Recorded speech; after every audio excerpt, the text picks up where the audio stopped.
Welcome to the Slop Farm. Enjoy the video. In this video, I will explain how to use Roblox Manager.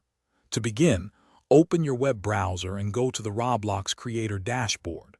Once there, look for the Experiences section on the left-hand side. Click on it, and then simply select the specific experience you want to manage from your list. This is your first step towards taking full control of your game, allowing you to dive into its settings and performance. Next, let's dive into configuring your game's settings.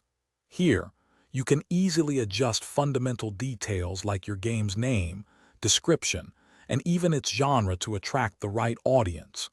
You'll also manage access permissions, deciding who can join your experience.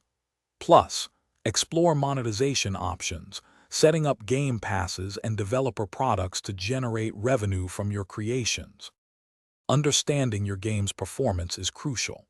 The manager provides robust analytics, allowing you to view real-time player counts and engagement metrics.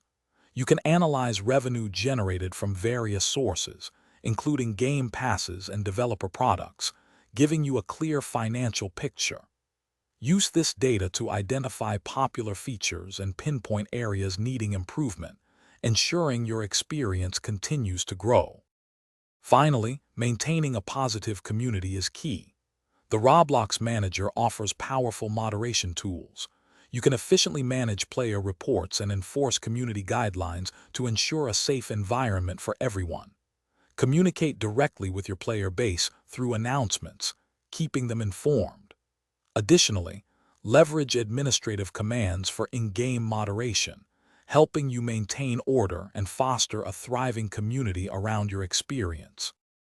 Thanks for watching. Consider subscribing if we helped you today.